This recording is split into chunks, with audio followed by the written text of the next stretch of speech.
Hey there, folks. Thanks for joining me again. I am here with two beautiful ladies. One's going to come in a bit. That I've moved to Lisbon. So I really wanted you to hear their story. There's a lot of people, regardless of where you want to move abroad. Hey there, Jen. There's probably a variety of things that you have questions about. And so I wanted to bring people on that had different situations so that you can find out kind of where you fit in the whole situation, whether you're moving to Lisbon or not. So that's what we wanted to do today. So I want to introduce you to Julie. Hi, Julie. Hi guys, how are you? So Julie, tell us a little bit about yourself. Where are you from and what made you decide to choose Lisbon, Portugal? Yeah, so I'm from the San Francisco Bay Area, born and raised, had never lived outside of the community I grew up in.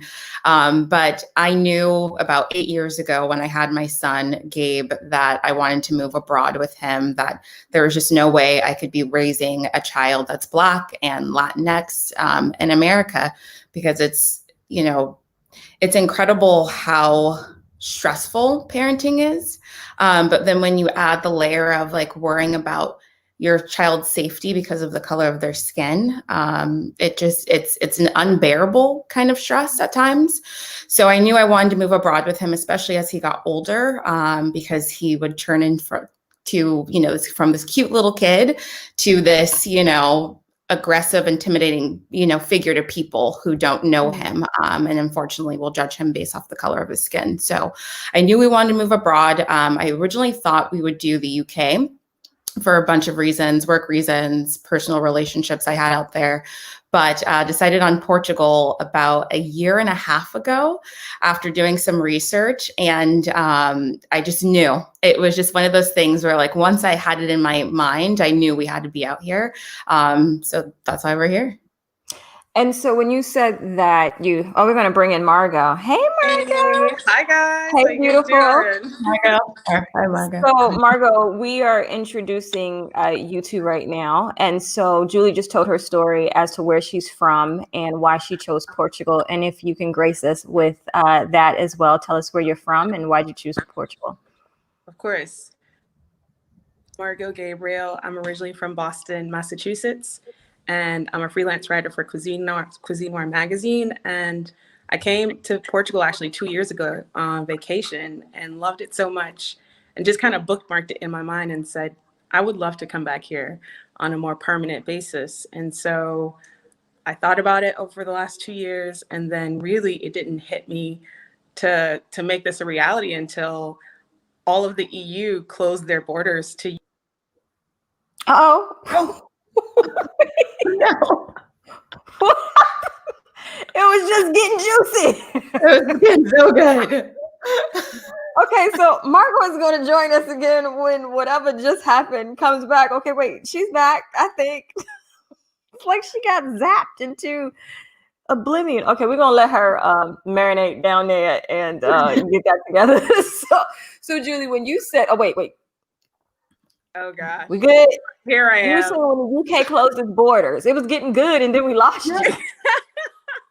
So yeah, no, when all the EU closed their borders to US passport holders, I really started freaking out, and I was like, all right, I need to find a way to get to Europe, and Portugal was really at the top of my list. And so I said, you know what, let me just see if there are any English graduate programs available. So this is June 20th. I found a program in Lisbon at the end of the month. The deadline for admission was July 10th. And so I was like in a scramble really for almost 2 weeks just to kind of get my paperwork together, get all my passport pictures taken. And I was so determined to make it a reality that I was just like, okay, I didn't realize if I got accepted that meant I'd be leaving the United States. And so I had my interview July 24th. That following Monday, I got accepted. And that's when I was like, okay, I need to get it together, start selling my things, eventually let my family know. Because at that point, really no one knew, because I was just like, I felt trapped, honestly. I felt super trapped.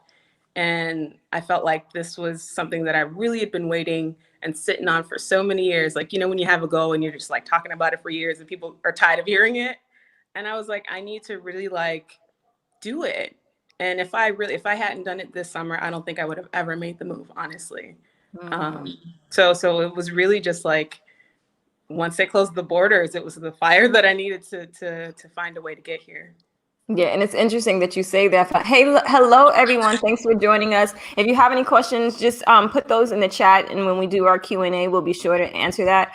When you said that when they start closing the borders, that just really, listen, because many of you know, I was stuck in the States because I went on like a vacation and I planned on being away for like a week, and it turned into 7 months back in the US. So I had moved to Portugal on a tourist visa, the 90-day visa, and just kind of like, because I was coming back from the States, just, you know, and when they were like, oh, borders are closed, you can't come in here if you're not a resident, it definitely made me, you know, get my life together. So I know I get a lot of questions of people thinking that I moved with the residency visa last year. I didn't. When I first moved here, I moved here on a tourist visa. So you guys took different paths. Margo, you took it initially as a student, which I would love for you to talk more about that. And Julie, you haven't got your visa yet, but you're working on that for the D7, right? So talk to us. You still work in the US, correct? Yes. So how does that work? So I work for a US company, a startup in California.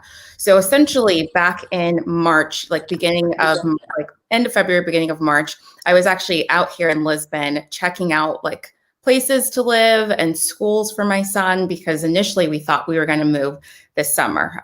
Never wanted to uproot him in the middle of the school year. Also with schooling here, if you're not familiar, if kids do not start at the beginning of the year, they have to go back to the previous grade. So didn't want to have to deal with all of that. So was doing my research while I was here in March, and, you know, checking out private schools, and thought like, oh, we're gonna do it this summer. We're gonna get our visa stuff. And then obviously COVID hit, and was just sitting at the house, miserable, getting slowly more and more depressed about the state of the world, what was going on, personal things. And one day I literally woke up and I said, I can't do this anymore. And I emailed my property manager that morning, and I gave my 30-day notice because I'd been there for a while. So I was month to month at that point. And I called my mom and I said, we're moving to Portugal.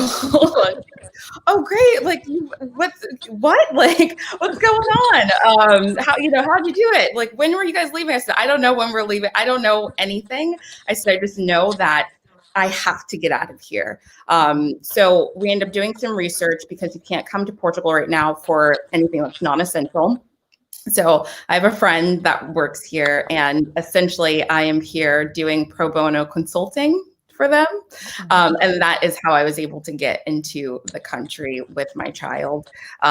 We are only here for a couple more days, and then we have to go back to the States, unfortunately. I call it my prison sentence, like I'm being sent back. So being sent back to the States. But hopefully we'll be able to start our D7 visa process. Like all of our paperwork is together. It's just that the San Francisco office isn't currently accepting, applicants for interviews, which is really unfortunate. They were a couple weeks ago, and I think all their spots are booked up. So literally every day checking on VFS Global to see when they have appointments available, because I do not want to be there for more than 2 months. Like, the fact that you had to go back for 7 months is insane to me. That sounds like the worst thing in the world. And I want to ask you, Julie, really quickly, we were talking about just how the time changes. So you are used to working on the West Coast, and the time frame here, I know we're 5 hours ahead of the East Coast, and even like how much that gave you more time with your son, just because of how things are. So can you talk about that a little bit? Yeah. So, back home, even before COVID, my work day started about like 6, 7 a.m. and would go to about 6 p.m. And during that time, he's in school. Then he's in after school care. He's with my grandmother. And by the time I'm done with work, I have 1 hour to do dinner, homework, bedtime, play, and that's it. And then he's in bed at 7:30.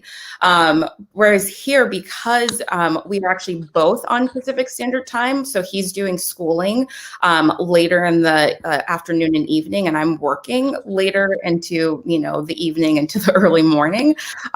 We wake up still like pretty late, like 10, 11 o'clock, but we have a good like 5 hours together earlier in the day to be able to explore. So we go to museums all the time, or he's really big into castles. So we're always at a castle somewhere. And it's amazing that like when he's sleeping, I'm doing majority of my work. So I get so much more time out of the day with him. So everyone's always asking me like, isn't it hard to be working so late and to have this adjusted hours? But like, we're still getting the same amount of sleep. We've just shifted our schedules, and it really works for us. It obviously won't be like that once we're here. He will be in standard schooling, but for now, it's working. I love it. And so, Margo, tell us about how you transition here as a student. Like, what was that process like? Definitely. So it's somewhat similar in terms of like the. Hold on, Margo, turn your volume up for me. Am I the only one have? Sure, let me turn it up. Okay, there we go. So it's somewhat similar to the information that you have to get together for the D7. So I had to get a background check from the FBI, which I'd never done before. My fingerprints taken. So it was a very new experience. And then I had to provide about 6 months of my bank statements, as well as I had to get an apartment. So that was a little tricky because I wanted to see the apartment before I arrived. But because I didn't have my visa, I just had to go in a little blind and booked a place through a website that my school provided called UniPlaces. And so they basically provide housing for expats, primarily for graduate students, but because the economy's pretty much not doing too well, they've opened it up to different folks. So I basically had to provide a copy of my undergraduate degree. I had to get a tetanus shot randomly. And then I also had to provide like the letter of admission or matriculation. And then it was pretty much it. And I had to get a COVID test actually before I left. And so it was complicated. I think the most difficult aspect of it was student visa, because they were not answering the phone at the consulate in Boston, unfortunately. So I kind of had to stalk them for all of August to get that visa. And I don't know if we told people that you're from Boston, Margo. So folks, if you're listening and you're just now joining us, Margo is from Boston. Yes. And Julie is from San Francisco, California. So really quickly, guys, how do you feel here? I mean, you've been here for a little bit over a month? A little over a month. I've been here 2.5 months. 2.5 months. So tell me about your experience. How do you feel? You can start off, Julie. Words can't describe how amazing it feels to be here. My son's dad, he came to visit a couple weeks ago, and I've known him since I was 11. And he said, "This is the happiest I've ever seen you in your life." And it's true. This is the happiest I've ever been. I suffer from mental health issues. I deal with depression, anxiety. And since I've been here, like I've felt none of that. I feel like I'm on cloud 9, even when I can't figure out like how to get somewhere or like what to get at the grocery store. I'm just like, oh, whatever, I'll figure it out. So I'm like so much more like just chilled out and relaxed. And it's incredible. It's incredible. And why do you think it's such a drastic difference? The first thing for me is I'm a really visual person, and it's just so beautiful here. Like we walk out of our apartment, our flat, and St. George Castle is up the street. We walk down the street and there's this massive view of all of Lisbon, and just to be able to see the architecture, and like when you go outside your house, there's like a big yellow building, like just that in itself is wonderful. But I think it's the pace of life here. I think it's the people. I'm not as stressed. When we were leaving the States, as everyone knows, like the summer, race was a big issue. People were finally somehow realizing that racism existed. And here it's not so much a thing. I'm sure I will experience racism here, but when I go into the store, like I'm not being followed. And you don't realize like how all those little things like it really does impact like your day-to-day life. When you're going out and you're existing in the world and people see you for who you are, and you're able just to enjoy and have a good time and have, you know, a bottle of wine at lunch and just enjoy the beautiful views. It's life-changing.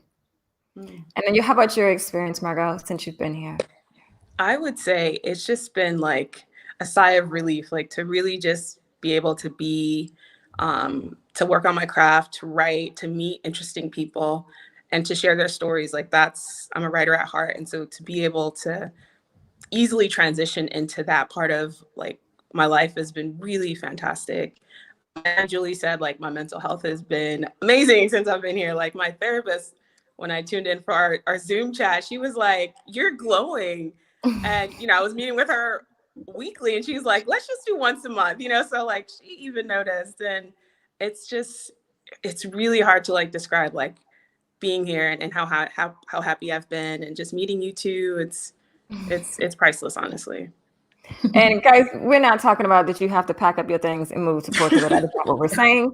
I think wherever you decide to go, I just really wanted to expose more people to just the possibility of moving abroad in general. And everyone has a different story, a different experience. Some of them aren't good. You know, I'm definitely not here trying to tell you it's going to be like unicorns and fairies. But just really understanding that there is a life outside of your home country, whether it's the US or wherever you are. And particularly if it's US, and if you have, you know, melanin in your skin, we know it's been interesting. And if you're looking for some options, I would totally suggest to do some more travel once, of course, COVID is over with, and really see how you feel. I get the question often, particularly from US folks, how you feel being a Black woman in Portugal. And Portugal aside, I felt better being a Black woman traveling to any country. It's just different. And if you haven't taken time to do that, it's not really going to make a whole bunch of sense of how you're treated differently when you leave the US if you're a person of color. And Margo, you've lived in the DR before, right? Yes, yeah, I lived there. So talk to us about that experience. So that was my first time like moving abroad, and I was super excited. I had my dad's side of the family, my uncle had lived there, and so we were somewhat estranged, and I really wanted to use that opportunity to just learn about myself, but also learn about my dad's side of the family. And so I was super eager to make it there. When I finally landed, I wasn't ready for the racial, the racial tension and just the issues that exist there between Haitians and Dominicans. But I would say aside from that, like I had a really fantastic experience just meeting other expats. It built my confidence tremendously as a 25-year-old moving from the States to the Caribbean.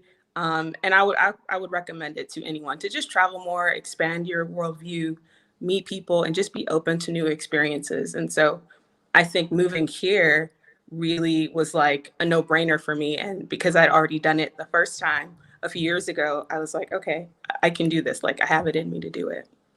And how did that move like change your perspective about moving abroad? It helped me to see like it wasn't out of my reach. Like before, like my mom, growing up, because my parents are from Haiti, they would talk about like just how difficult life was growing up. And growing up in the States, like I had no frame of reference. I'm like, okay, Ma, I don't know what you're talking about. But like to really understand how the rest of the world lives is a really good way to just learn about yourself, but also it helped me to not complain so much. Like I find that growing up in the United States, I had access to a lot of things and that I was consuming a lot of things. Like it's huge consumer culture in the United States. And so it just me to like be more balanced and to appreciate like just the little things. What is that? I've never seen that. Sean Park. Sean, thank you. That was so kind. I don't even know how that worked. What? Oh, there, you see that? It's like an orange. Oh, Sean, that's so sweet. Thank you. I didn't forget what I was gonna say. Julie, can you talk about being a single mom and just saying we getting out this country? Like talk about that. Yeah. I think everyone thought I was crazy to just uproot. But I think it's really important if you're moving abroad with kids to understand your child and really think about whether or not your child can adapt to a different environment quickly. My son, he's always been like super agile, you know. He never once cried when I dropped him off at daycare for the first time or preschool or anything like that. He was just like, okay, mommy, I'll see you later. And I know him well enough to know that he would thrive here and he would love it. But this was also kind of just a trial run because originally, like I said, I was planning on moving us here in the summertime. But because of COVID, I thought this is a great opportunity for him to at least see the place, feel like he has buy-in in the decision to move here, and for me to experience what it's like to be in Portugal with him, because I actually had never been in Portugal with him. And there's little things as a parent where you know, walking these hills and stuff, like it's fine when, you know, it's just your 30-year-old self, but, you know, it's another thing to be dragging along like an 8-year-old with you and seeing how they adjust to things. So I knew that, like I said, for safety reasons for him, to be able to broaden his horizons about just the places and the people that are out, you know, outside of our little bubble in Northern California. I really wanted him to experience what it's like to move abroad and to be exposed to so many different cultures, so many different languages. You know, he knows Spanish, but I want him to learn Portuguese. And I knew that his quality of life would just be so much better here. And I knew that I would be happier here. So as a parent, it just made sense for me and for our family. Again, that's not going to be the case for every family. Not every child can adapt to moving abroad, especially when they're at that age where they have their established little world and their friends. But I told him right after I called my mother, I had told him, I was like, so we're going to go to Portugal for a little while. And he literally said, okay. Like, that was it. And I was well, let me show you some stuff about Portugal. And I showed him like old pics from when I was here. And we watched a couple YouTube videos so he can get an idea. And then as soon as he saw like the pastries and stuff, he's like, oh yeah, I want to go. I want to go. So yeah. I'm sorry. Oh, sorry. Go ahead. What type of research did you have to do in regards to just finding what type of school to register him in? Like, can you talk a little bit about that process? Yeah. So what was it? Back in December of last year is when I was like really looking at schools, and I literally just typed in like best schools in Portugal. And I just literally started from there, like Googling. And as soon as I heard about one school, you know, or there was a really cool site that like listed a bunch of the schools here and like where they rank. And it was like public and private schools. And I was literally just going on the school's website. And then when I came here back in March, I toured the school that I wanted him to possibly, you know, apply for and attend. Because again, it's one thing to see something online, but a child's development and their educational environment is the most crucial thing when they're at this age. So I knew that I needed to feel like it was a safe place and that there were extracurriculars, that, you know, he's very musical and he loves basketball, and making sure the extracurriculars aligned with what he loves. And, you know, just to make me try, I think our instincts as women are really good. And I just needed to know, like, in my gut that the schools I was applying to felt good. And they did. They did. Mm-hmm. Great. And so we're going to go through a couple of questions. Alyssa, I don't know if I'm saying your name correctly. She said she likes your earrings, Margo. Greetings from rainy California. Everyone is loving your earrings, Margo. Thank you. Embassy is a real struggle. Yes, Samuel, it is, given the current climate in the States. Okay, let's see if that's a question. Given the current climate in the States, how uber grateful for you that you are where you are. I just reordered birth certificates for hubby. And I know I'm super grateful. Listen, even with lockdown, I'm glad my lockdown. Yeah. Okay, let's see. Okay, so Marisha said she heard that San Francisco is the hardest compared to DC and New York. Dun, dun, dun. Can she not work with? Okay, so let me see what this says. Okay, Jen, I'm surprised that Julie cannot find a way to stay, especially in another lockdown. Can she not work remote for the U.S. company, especially considering most companies have people working at home? Yeah. So Jen, I work remotely. I work from home. The problem is with the D7 visa, you can't apply when you're in Portugal. You have to be stateside. And because I live in California, I can only apply through the the San Francisco office, which is really frustrating and annoying, but it is what it is. So if I could find a way to stay, trust me, I would. So guys, when you guys met Jamila, my friend here, who's been here for a while, her and her husband, so they had to do, because they got stuck here during COVID, they had to do what's called the manifestation of, if I said that correctly, manifestation of interest, which is a significantly different process. And she's still waiting for her SEF meeting. I'm getting feedback. I might be too loud. She's still waiting for her SEF meeting. So the process is a lot and it's longer, and you cannot leave Portugal at all when you're doing the manifestation of English of interest. So that's kind of that. Once you're here, your possibilities of doing it change a little bit unless you get an attorney, but it still is a slower process than it tends to be when you're in the States. So let's see. All right. So Janice says, good morning, ladies. Good morning, Janice. Okay. What are your current jobs? Looking to move to Europe. Lisbon is one of my top choices. So I am self-employed. I have a digital marketing company and I day trade. Julie. Yeah, I actually signed like a really ironclad NDA, so I can't say exactly what I do in San Francisco. We will say that. Yeah, so, I work in like the customer success operations area of my company for a tech startup. And she works remotely. So her company, the company she works for, is in the US. How about you, Margo? So I'm a freelance writer for Cuisine Noir, and I have a few other freelance gigs that all are remote. Awesome. Okay, okay, is this a question? I'm sorry.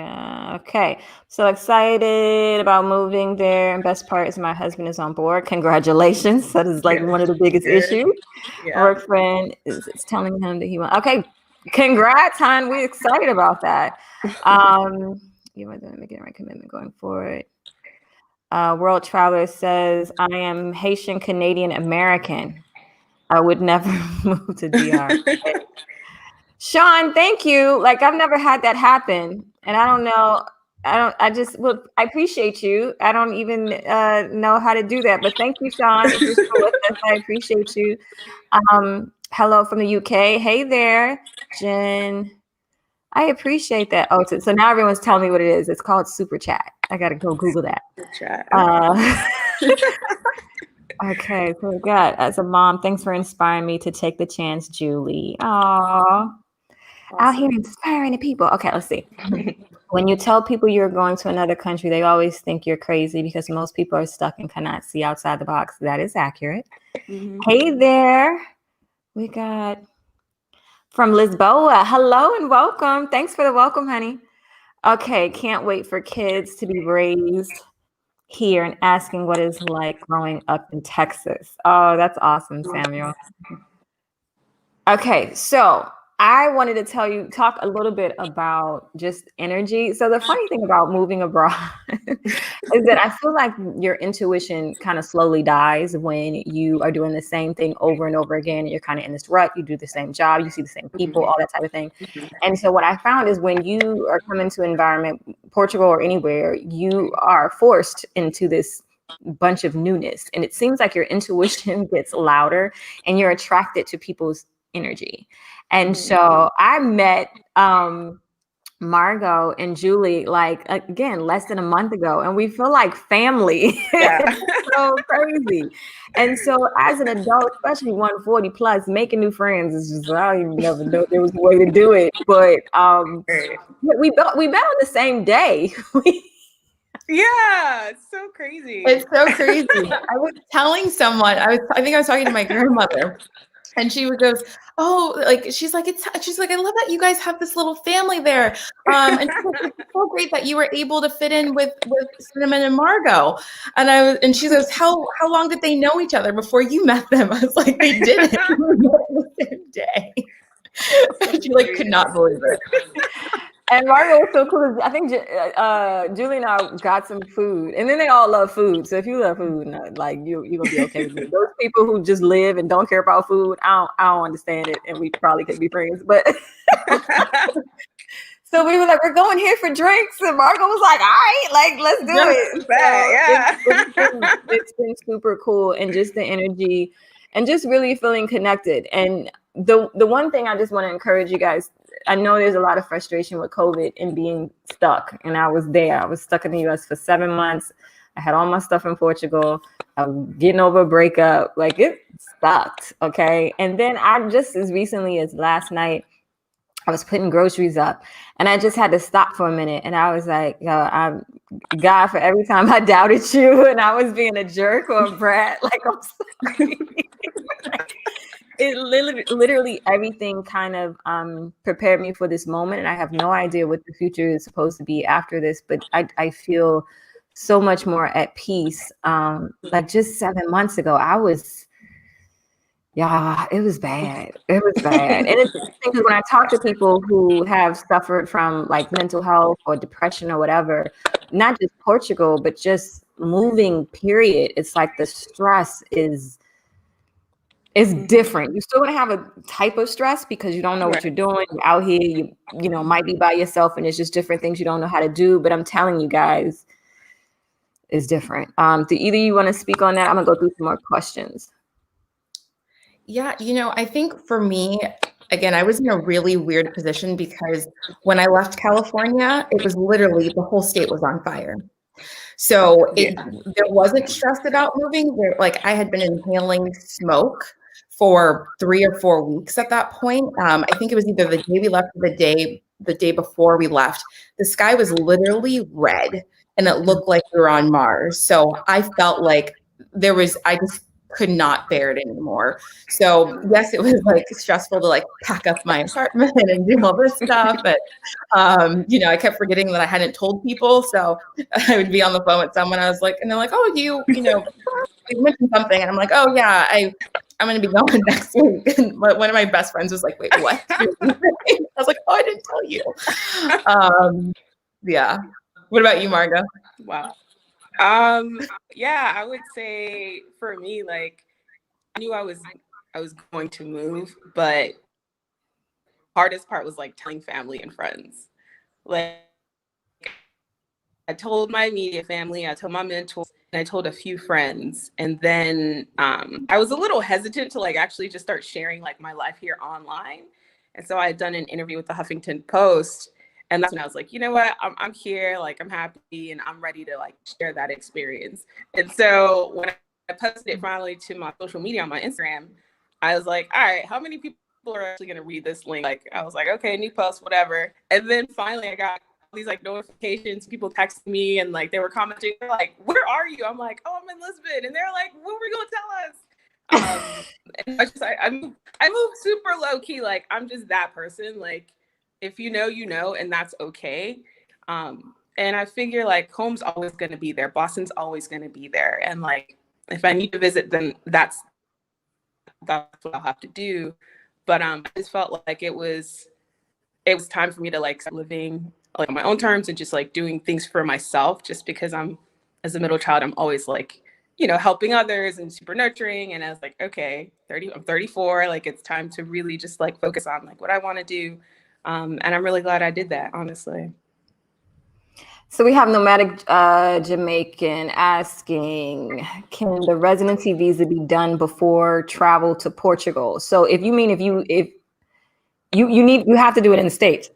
So the residency visa is not something you can do in Portugal. You have to do it in the States. So technically, yes. I don't know if I would advise doing because it's a lot of paperwork to the residency, and you want to be real clear that you want to move here before you go putting visa applications through to countries. So I would recommend at least come check it out on a tourist visa before, but it's to each his own, whatever makes you feel good. Boa tarde. Hey Sharon, how are you? Once D7 is approved, let's see. Once D7 is approved, how long can I be in the US before I have to use the D7? I don't know if I all the way understand your question, but when you get your D7, you have 4 months to get your residency in Portugal. There's 2 parts, guys, and I did a video that walk you through that whole process on the channel. If you're new here, there's 2 parts. You have to do the part in your home state country first. Then you have to come to Portugal and do what you need to do in Portugal in order for you to stay a resident. Okay. And so in the process of doing that, you have to have a series of things. You have to have a lease. You have to have all this stuff, which I already went through in another video, so you can check that out. But it expires in 4 months. If you get the D7, it expires in 4 months. And I would advise you hurry up and rush and get it done, because you don't know what can happen. There can be another COVID lockdown and then your stuff expires. So would you ladies have any input in that? I've never thought about this, because as soon as I get D7, I'm heading there like the next day. So right. Okay, so it's Margo. for me. I just have to. My next step with my student visa is to get the residency for, I believe that's for 2 years. So I'm waiting for my SEF meeting. And you had to reschedule your SEF meeting. So someone asked me about that when I had my SEF meeting. Yes. They were asking, could I reschedule if I missed the date? And I couldn't advise you of that, because I didn't miss the date. I just went to the date that they gave me. So Margo, you had a couple dates scheduled, and you rescheduled. Can you talk about that process? Yes. Question. Are you stuck? So I did a copy at the end. You were like, so you had to reschedule your SEF meeting. Can you talk about that? Yes. So I initially, as soon as I got my my visa, SEF had scheduled a meeting for me like early September, but I didn't get a COVID test, so I missed that first one. So they rescheduled it for November 6th, way out in an area called Santarém, which is over an hour north of Lisbon. And so I decided to cancel it, and I let them know if they could reschedule it for sometime this month or next month in Lisbon. And so they said that they're gonna try to find an appointment for me at some point. But I've just been on it, like calling them and emailing like, hey, don't forget about me. I do have, my expiration date coming up soon in January. So I've got some time, but I don't wanna wait too long on that one. So it was just a matter of emailing them and getting a new date. Correct. Because I can't do it online at this point. Okay, great. And so Margo, Lady L wants to know, how is your experience as a student? So far, I'm the only American student. It is an international school, so there are students from all over Europe, Southeast Asia. So that's been really cool, meeting them. I love my cohort. They're fantastic. Like we meet up at least once a week. And I'm currently studying culture studies with a focus on arts and culture management. And I picked it specifically because as a writer, I've always been interested in art, food, culture, and music. And I want to be able to sort of, bring those interests together. And so far I haven't had any issues. Everyone is like super interested in like learning about the American experience and like what brought me here. Because none of them have ever been to the States. So that's always interesting to experience. Awesome. So, Miss Charles, good morning, ladies. How much is the whole process of immigration to Portugal? Who the hell knows? It's for everybody. I have no idea. I the whole process. So the one I just did last week, I had to pay 156 euros to finish my visa process. How much it costs for you to get your application together, it varies really. So when you got to get your FBI, apostle, all the documentations, I think fee wise, I feel like maybe it was a total of maybe 300, like 98 on the US side. Yeah. But also you have to consider you're also paying for accommodations in advance. Right. It's a huge gap. So Right. depending on where you are, you could have to pay 6 months, Chapter 2E. It varies, but that is where the hefty cost comes from, and your flights, because you have to book your flights before your appointment. So it's in the thousands. Yeah, definitely is in the thousands. I don't have a point. I don't know. I did a video on hidden cost of moving to Portugal. So there are some things that I didn't know that I would have to consider, health insurance being one of them. When you have to get it to get your visa, but then when you come to Portugal, you got to have private Portuguese health insurance. So, and, minor costs there, getting your documentation. So sorry, we can't give you a full number for that. That's going to kind of vary, but I would say at least expect to spend, I would say at least 5, right? At least 5,000. Yeah. I think so. At least, yeah. Julie, did you look for jobs working for Portuguese companies? So guys, Julie works for a US company. She did not look for a job somewhere else because she already had a job. So does Margo. We did not come to Portugal looking for jobs. I do not recommend, look at me. Everyone contacts me asking what jobs in Portugal. No, like this, unfortunately, it's not one of the places in regards to moving abroad that people like go to Portugal for the jobs. That is not what anyone's saying. You come to Portugal for a different quality of life. You will either need to work remotely, be an entrepreneur, or or retire, in my opinion. But you got to look at kind of the economy of the country you want to move to. And Portugal doesn't have a surplus of jobs. So if you need a job, look at me. If you need a job, do not come to Portugal. I'm just trying to be honest with you. You're going to have a difficult time. You can try to find a US job that will allow you to work remotely, and that might be an easier situation for you. And it's going to be an easier situation if you're trying to get your visa. If you're dependent on trying to find a job here, we've interviewed Matt. He lost his job when he moved to Amsterdam, and just the stress of that in an economy that's about to be trash, like, I don't want to put y'all through that. Like, don't do that. I wouldn't recommend doing it. Okay, so Julie. Okay, is there anything? I'll give that question to. Is there anything that you miss from the U.S.? I miss Trader Joe's. Is that weird? Julie said no. No, it's not weird to miss Trader Joe's because Trader Joe's is awesome. But for me, but even that, like Trader Joe's, if any of you were in like states like mine where it was a long line to get to inside Trader Joe's during, the quarantine, like it actually became like a stressful experience going to Trader Joe's. But I actually don't miss anything. And I also think I'm a bit detached. So maybe I'm not attached to like places and material things. It would be nice to see my family, but I also see them all the time. Like I've spent my whole life like living in the same neighborhoods, and with modern technology like Zoom and FaceTime and WhatsApp, you get to still I connect with people just as much, if not more, than I did when I was living back home. But no, however, I'm sure at some point things will, as we are here longer, eventually I will miss things, or I'll miss that burger that I love to get or something. But as of right now, I was so traumatized when I came here. But no, I miss it. How about you, Margo? Do you miss anything from the U.S.? I would say just like some of my favorite like restaurants that I would go to.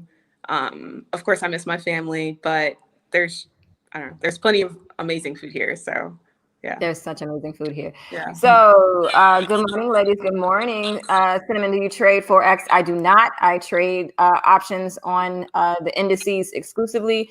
And thanks for the great. Okay, yes. I hope I don't get any more trading questions after that. If you don't know what options are, Google it. I cannot give anyone a trading lesson over the internet, and don't listen to people who are trying to tell you how to trade over the internet, folks. It's not just something you can just learn to do over a webinar. Portugal. Okay. So Julie, how do you like the school system so far? So actually currently my son, he's still remote at his school in California. He will not be starting at the school here until next fall. But I love the school. It's amazing. It's a wonderful private school. It's an international private school because it would already be enough of a transition to move here. So I just wanted him to be in an English speaking school where he could learn Portuguese. But yeah, we'll see how it goes though. He might decide he wants to go back to homeschooling. Who knows? Samuel Crow, any favorite Portuguese business so far? So, because I struggle with the language, guys, and we are starting the language classes. I hadn't forgot about you. I was supposed to go live yesterday. I didn't. I'll do it later today. My bad. I'm sorry. We are starting the language classes this Monday. We only have 8 spots left. So if you want to learn, and Julie and Margo are going to join the class with us. Yay, ladies, so be there. Yes. So we're going to learn Portuguese together with our instructor, Sally. So we're starting that next Tuesday. So yeah, that link is in the description. As far as the Portuguese, this is most of the stuff I don't know how to say correctly, and I'm not going to say it right now. Let me get my languages together so I know if I'm saying it correctly. Also, what I've learned that I have a new obsession with is Nepalese food. Like I didn't even know that I liked it, and I went to 2 Nepalese restaurants here, and I'm obsessed. Anywho, does anyone know the expat situation in Porto? No one on this panel does, but there is actually a group on YouTube called, I think, Expats Everywhere, and they are in Porto. So I would definitely suggest you check them out. Okay. All right. Super chat. Thank you for explaining. Yes, everybody's been telling me about the super chat. I'm totally going to research it and be more prepared for next time, but I appreciate you guys. Ladies planning to ship some of your belongings. Okay, that's a good question. Are you ladies planning to ship some of your belongings from the U.S. to PTA? If so, so here's the thing. I do not recommend it, Eric. I don't recommend that you ship stuff from one country to the other because it is expensive. And with customs, with Portugal specifically from the U.S., it is insane. From everyone I know who's tried to mail something, if it exceeds $25, your stuff gets caught up in customs. So you don't know how furniture or anything will fit wherever you're living. Like you don't know where you're going to live yet. And a lot of the apartments may be smaller. The furniture may need to be smaller. Like so much is going to be different that I would just really suggest just leave all that stuff first and then figure out your situation and you'll see how different it is. And then you can decide, okay, what I want to do with my stuff. What do you guys say to that? I agree. Yeah, I only came here with 2 suitcases and my apartment came furnished, and I just didn't want to have too much baggage when I arrived here. So I wouldn't recommend shipping anything from the States. Yeah, absolutely not. I think part of the appeal of moving abroad to me was that I could get a furnished place. I wouldn't have to worry about all like the headache of moving things. And if we moved, flats, having to, organize those logistics. And I honestly, I'm just, like I said before, I'm a very detached person. So nothing I own physically, I am attached to. Anything that I am, like pictures, can easily be brought in a suitcase.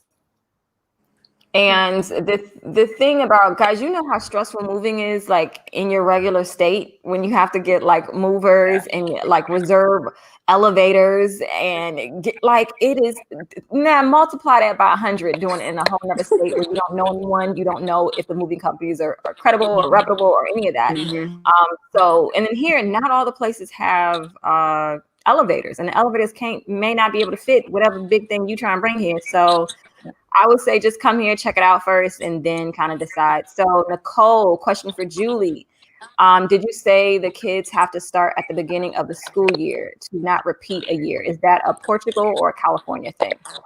Yeah. So in Portugal, if your child transfers to a school mid-year, they're not transferring into their exact grade. They're transferring to the grade below. So my son's in 3rd grade. If I were to enroll him in school now, he'd be going back to 2nd grade. Whereas if you start at the beginning of the school year, he can enroll into the grade that he should be in. Perfect. Okay. Telling my friends and family was a detriment to me because I allowed them to talk me out. Oh no. This time I'm not saying anything. Listen, I hear you.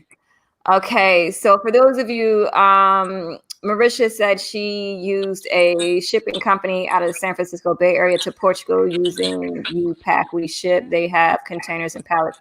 Guys, again, just be careful with that. Know where you're going to live, because once you get it to the place, if it doesn't fit, in any of the small doors or small elevators, you're going to struggle. So if you've been here and you've seen it and you've got a place, that's a different story.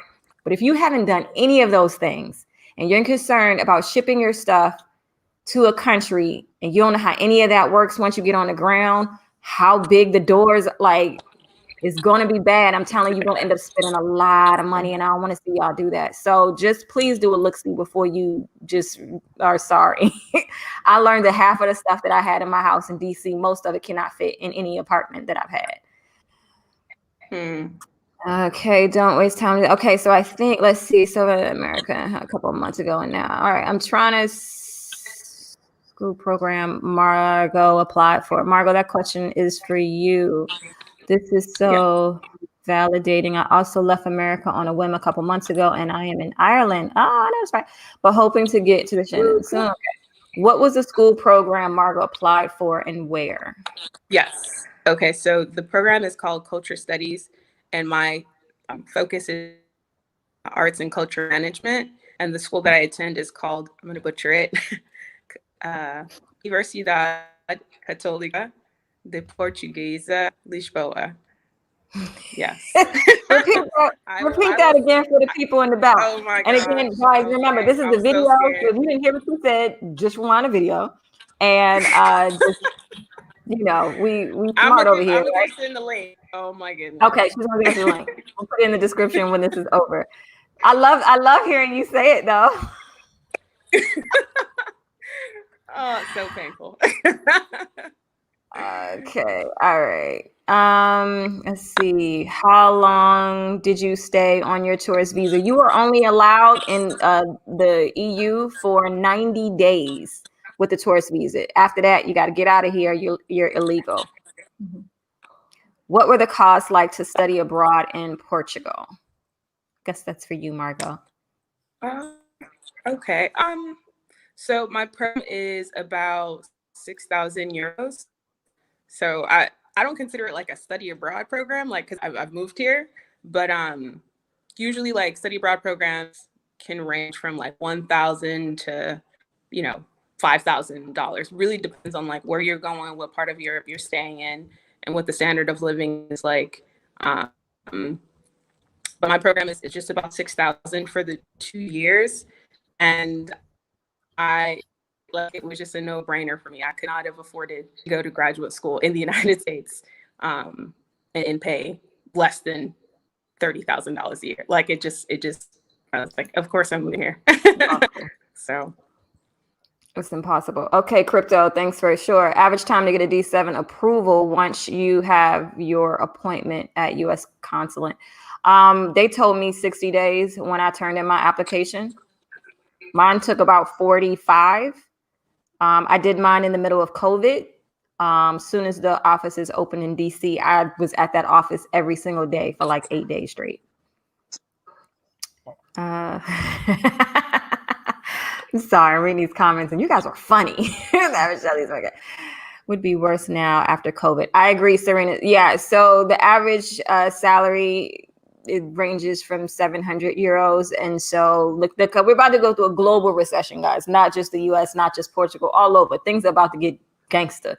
So prepare for that. You want to make sure that, you know, you definitely preparing for this. It's going to cost money to move. I think overall in the long term, it's a good amount of upfront money, but once you get it settled, like my rent here is cheaper than it would ever be in Washington, DC, especially Waterview, like good night. Like I would not be paying 750 euros. And this is furnished. So I didn't have to buy furniture or anything like that. And guys, if you really want to like make your costs, cut your costs, even in my kitchen and I want to start cooking, I forgot how expensive it is just to start your spices all over again, right? And if you have to get furniture, you coming out the pocket, yo. You still have to wait for Miss Pound. Serena. Okay, I'm living in the US for 6 years. I moved back to Canada. I can tell you I never missed the US. It looks like I've never. Yep. Sorry. I get it. I totally get it.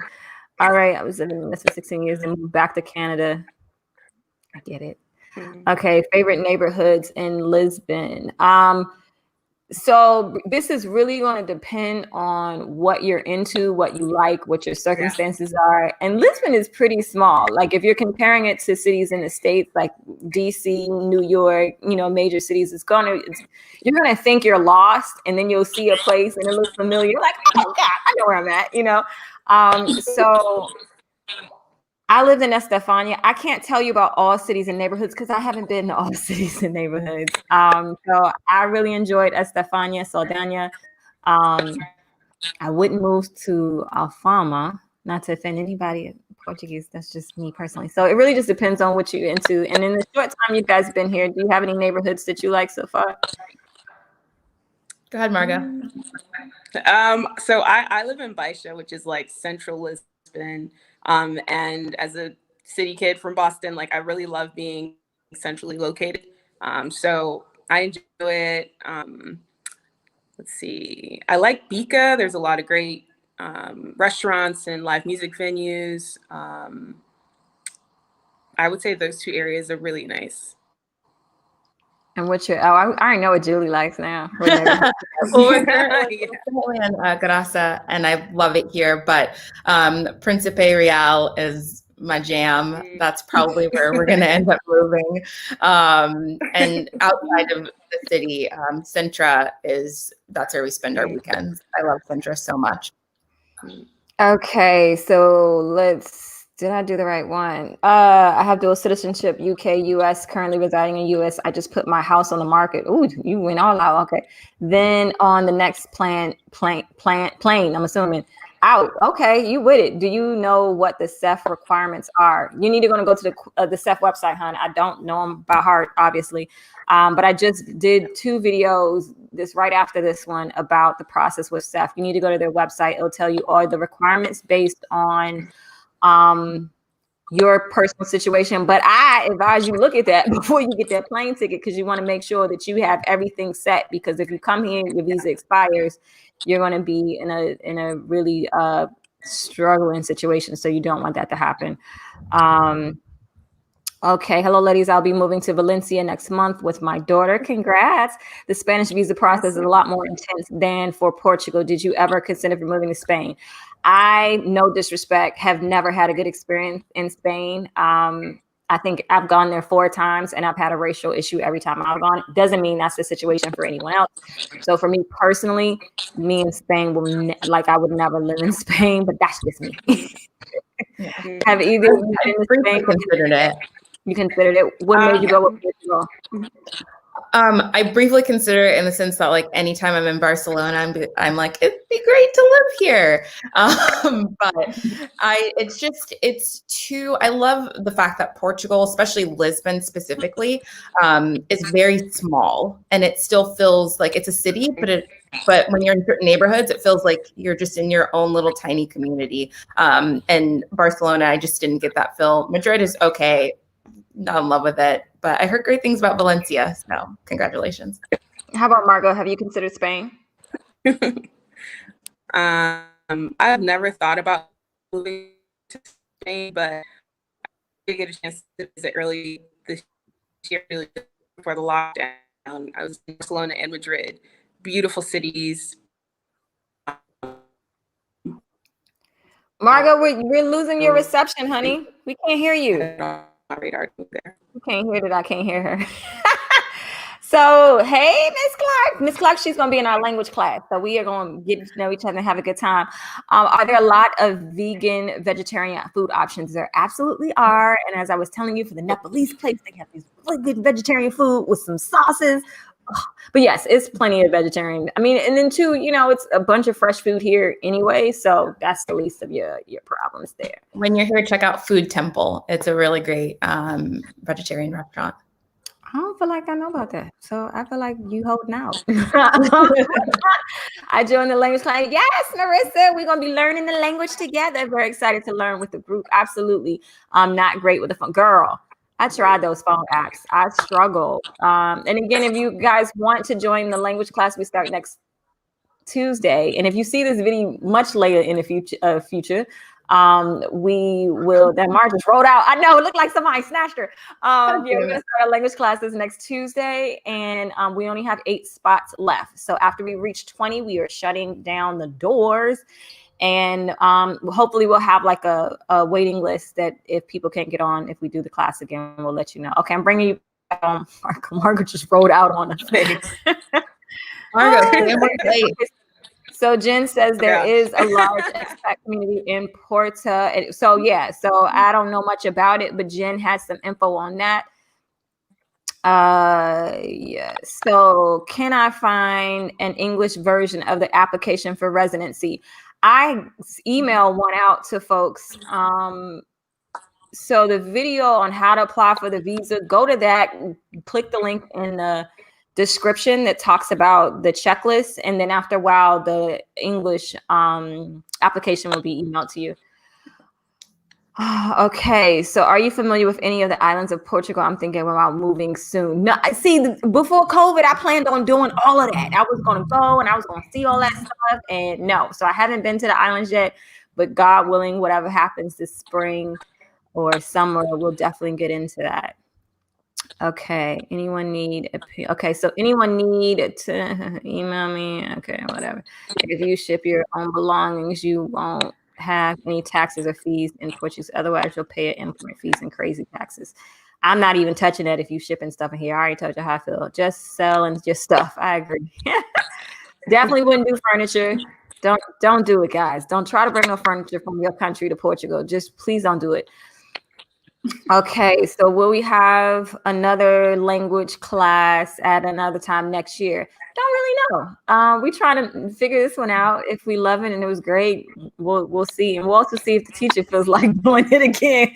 We don't know how I learn slow, y'all. So I might frustrate the teacher so bad she don't even want to teach no more. So we'll see. Okay. All right. So I have a vinyl. Eric, you have a vinyl collection. You worried about your vinyl collection, honey? Vinyl stores here. One's called Chasing Rabbits, but there's a few in the city, so you can get some vinyls there. Thank you so much, Bill, on the congratulations. I appreciate you. All right. Okay. Is it easy to buy things like almond flour, coconut flour, sugar-free chocolate, keto stuff? I don't know. I would imagine, you know what, I've been looking for almond butter, and I know it's here. I never got on the internet to see what the word is yet that I need to be looking for in Portuguese. I did see coconut sugar. Did I see coconut flour? I don't know yet. Let me specifically look for when I go to the grocery store, probably in a couple of days, and I'll let you know, Sean. But I don't know, ladies. Have you seen anything like that in the stores yet? I know it's here. It just depends on what grocery store you go to. Yeah, I go to a really big grocery store for most of my stuff called El Corte Inglés, and it's like this huge supermarket, and they have a lot of like specialty stuff. I'm pretty sure I saw almond butter there, so then I'll pick up some. But yeah, thank you, honey. She got me my apple vinegar. I'll keep an eye out for almond butter and coconut flour. Those are just things I just don't typically buy. I don't buy anything sugar-free, so I can't help there. But I'm sure they have at least the flours. Okay, so Jen, Margo did share her cost as a student. I guess I got that question late, so I'm making sure you got that. Okay, romance writer here. To move within the United States, I would need to be making $8,000 a month with my writing to replace both our incomes. But research is showing I don't have to make, let me see, what now? Okay, romance writer here. Hey there. To move within the States, I would need to be making, oh yeah, heck no, you ain't got to make that amount in Portugal. Girl. No. Nope. That's right, you don't. Okay, so do I need a NIF? I do not plan on buying property or working here. I want to live 8 months out of the year. And the rest back here in the UK. So here's the thing, Stan. I'm under the impression you are a UK citizen. None of us are. We are US citizens. So we are only allowed to be in Portugal or Europe, for 90 days as a tourist visa. If it exceeds that, we have to get a certain type of visa. You live in the UK in addition with Brexit. So as I was told, by December 30 something, y'all gonna have a different way. Of course, we would not have any way of knowing what that is. We are not citizens of the UK, so you might want to check that to see what you have to do personally, because we can't give any advice on that. Oh, this is a good question, y'all.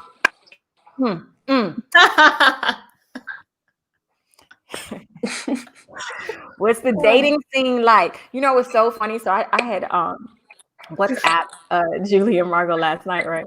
Because I went to the grocery store yesterday. Right? And I'm in the frozen food section, and this guy talked to me, right? So we were just, talking. And I was just so happy that someone talked to me. So initially he told me he like drove Uber, and if I needed like an Uber driver, and then he said all this other stuff. I was like, wait, is he trying to holler at me?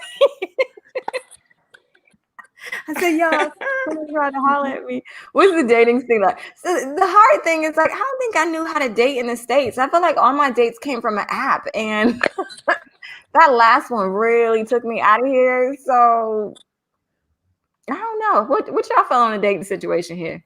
Go ahead with that one, Margo.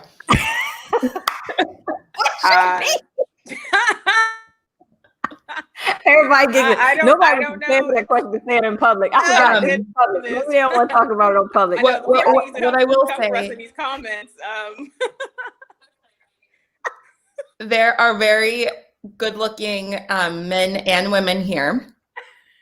There's, a buffet. It helps if you speak Portuguese, because I think sometimes you can get intimidated and they can get intimidated if you guys don't speak the same language or not well. And I'll leave it at that. Oh, right, because we hung out one night and there was, can I tell this story? Yes, go ahead. Okay, so we were hanging out in Time Out Market, and there were a table of really nice gentlemen across from us. They were hot, cinnamon. They were hot. All of them. They looked over a couple of times and smiled, and we smiled, and we just couldn't communicate, just say anything else. So we just sat there looking dumb. but we were and then they left. We were gonna be able to talk to people. Oh my, that was so funny. I love that I was like oblivious to their staring too. Like me and Margo side. I was like, oh, they were cute, but we didn't know how. Anyway, so you can find the keto stuff in Sileto shop. You can, right? Thank you. Oh, okay. Oh wait, I've never seen that one. I don't know how to say that correctly. Prosy. There's such a selection in most grocery stores like Pinko Dos. I didn't see it in Continental. That's the one that's close to me. I didn't see it there, but definitely in Seattle. So that might work good. Okay. You need an okay. Y'all are coming in with the questions. I've written in getting a phone or bills. Okay, so let's see this. You would need a NIF for renting. Yes. Getting a phone. Yes. Bills. Yes. You would need a NIF for all of that. If you don't plan on but here's the thing, Stan. If you're a UK citizen, you probably don't need any of that to be in Portugal. You can get money from your UK bank account. You can rent an Airbnb if you only want to be here for 8 months. So that won't require you to have a NIF. So you can make it work and not need all that because of your situation. What do you think about? I visited there. It just really wasn't something that where I wanted to move, but it just depends on what you want and what you're looking for. I don't have any particular yay or nay for it. Anybody else? I haven't checked it out. I don't know much about it. Yeah, so we don't have anything for you on that one. Then you rent cheap. Cheap, what is cheap? Cheap is relative, so it depends on what you're talking about. And then what you want. Like, do you want to walk to grocery stores? Do you what do you want? And I don't know what cheap is for you, so you're going to have to be more specific. And it depends on what amenities you want. I like amenities, so I'm not trying to move somewhere that don't have amenities, so you're going to have to be a little bit more specific with that. Okay, so Jen dropping some knowledge for UK citizens have until December 31st to get their residency in Portugal solidified without having to do the D7 application. Jen always comes with the knowledge. Okay, let's see. World traveling, my thinking of that are two so much more affordable rent wise compared to Lisbon. Yeah, I mean, I'm right outside of Lisbon. Again, my apartment is 750 euros with a furnished apartment for 750 euros. So it just really depends on what you're looking for. And I don't know, you may consider that cheap or not. So I don't really know We moved to Lisbon last year and landed in Autos. Okay, I love your videos and have recommended your channel to. Oh, you're so sweet. Thank you, Marcus. Are you inviting us out there? We haven't been. Okay, so how is the music selection in TV stations? I don't watch TV, hon. I'm too damn busy. We're not TV watchers here. I might watch Netflix. I don't have a TV in here. I'm working 24/7, so that's just there's really good bands here. Like if you want to go listen to live music, there's tons of live music. Like super talented artists. So there's that. Okay, class in. All right, so the class is in Lisboa only. Which class? Are you talking about the class that Margo is in? Chatting that. If I see it, I'll ask her that question. If you're talking about our Portuguese classes, those are online. Let's see, what's this? All right, and we're about to wrap this up, guys. I ain't gonna hold them here forever. Let's see. Ooh, okay. What action documents do you need to get started with now if I plan to relocate? Honey, you got Sam, are you asking what documents you need? Are you a UK citizen? You gotta research that, love. Like, we don't have that information for you.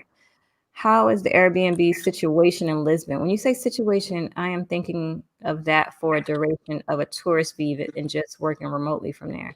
When you say how is the situation in Lisbon, you mean do they exist? Because they do. I don't know. I don't understand the question. But if it depending on how long you plan on being here, you know you're gonna have to work out a visa situation. Can you teach Portuguese? Okay, I can teach you Portuguese. Thank you, honey. We starting the classes next week, but I appreciate your desire. I would love to talk to you though, just so I can keep practicing and talking. Sure. Yes. Could you email me information? Okay, maybe. Okay, so y'all work that out in the comments. Okay. Yes. Katarina, you're so sweet. That's another thing about Portugal. People here are just so super sweet and wonderful, and I love it. I love it. Okay, class. Okay. All right. I love how y'all listen. I love how y'all just network in these comments and like friends. Y'all make me so happy with that. Okay, so we got some news for Sean. There is a video on Our Rich Journey, and I think they show a health food shop. Yes, check them out. They are in the Silver Coast, and they're a family that moved here. So definitely check them out. They're super, super sweet and kind. Okay, as a U.S. citizen, Stan, if you are trying to live in Portugal, you cannot be in Europe for more than 90 days, with the exception of the UK. The UK, you can be there for 6 months. So if you were trying to be in Portugal for 8 months, you have to get the necessary visa. You can't be here being legal for 8 months. So that's not going to work. Julie, I'm like you. I don't get attached to places I can. I know that's right. All right, guys. I think we're going to try and wrap this up. We're having so much fun. I know. And when I said renting, I meant renting like long term. Yeah, Stan, you can do Airbnb, but you can't stay in this country more than 90 days. You're gonna be doing that visa run. Margo, what was your motivation to choose the UD you attend now? So I don't speak Portuguese, so they had an English program, and that literally was like the sole factor, aside from the fact that it was super, super affordable. Like she said, Julie said they were hot. They were. Car purchases. Has anyone tried that? Not as of yet. I have not. And we are.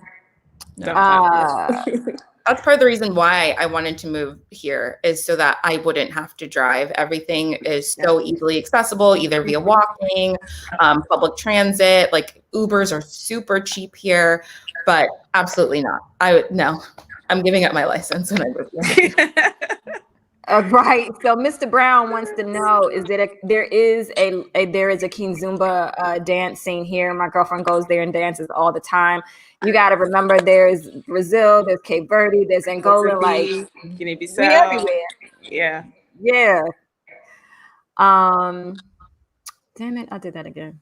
Okay. So gosh, you coming with more questions. Hold on. Okay, we about to end this out. God, we've been here for a minute. Okay.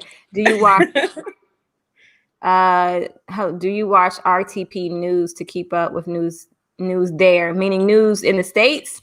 I don't watch nothing in the States, to be honest, which is probably horrible. I read most of my news online, so that hasn't changed.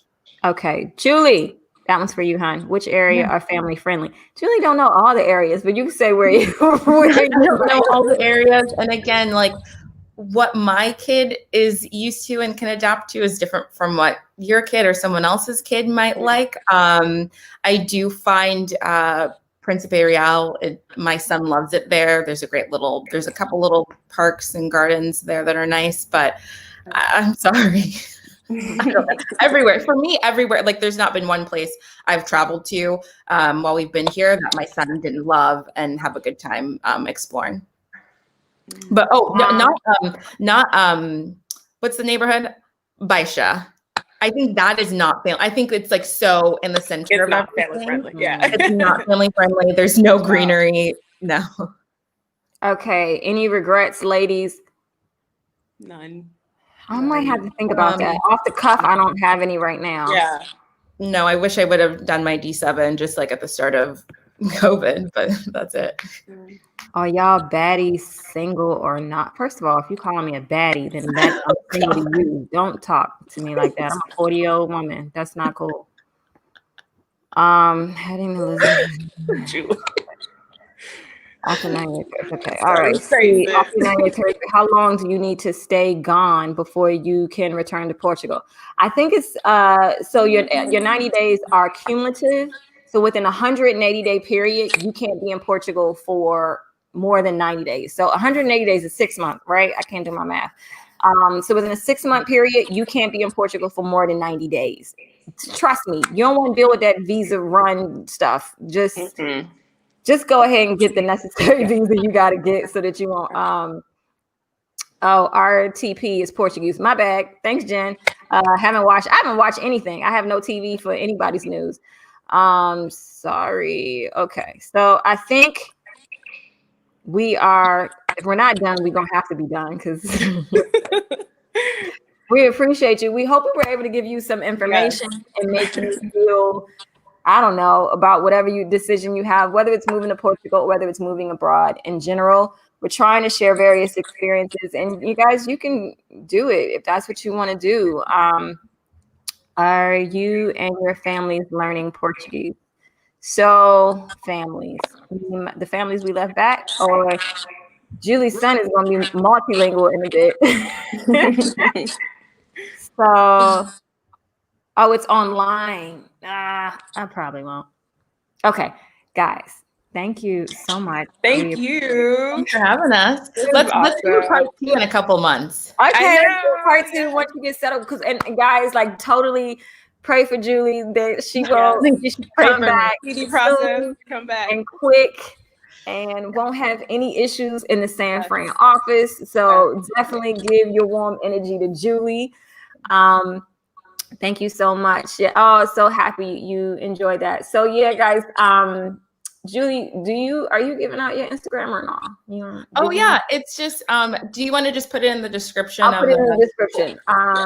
It's just really rotten. So I'll put everybody's Instagram. Just give me like 3 minutes or so from this, and I'll put everybody's Instagram and information. Margo's gonna give me the link of something we said we were gonna put. Was it your school? My school, and I think uni places like the spot that I found. Okay, right. So yeah, so that's what we have. But I'm in Canada right now. It'd be more difficult to apply. Yeah, I don't know what to tell you, hon. Yeah, that's it. We will keep you updated with anything. Again, if you want to sign up for the Portuguese language classes, we are starting that next Tuesday. We have, I think, 8 spots open, and then we are shutting it down once we reach 20 students. I'm coming on live probably later than what I said I was. I think I said 7. It's probably going to be more like 8 now. And I'll talk to you in detail about the language courses and show you like how it will work from a student perspective and get you to see uploading your audio, because that's going to be helpful when we get the teacher to kind of check our accents and that type of thing. So yes, I will come back live later on today and talk to you about that. But thank you, ladies, again. Thank you. Awesome. Thanks, everyone. Yes, it's been real, guys. Till next time. All right.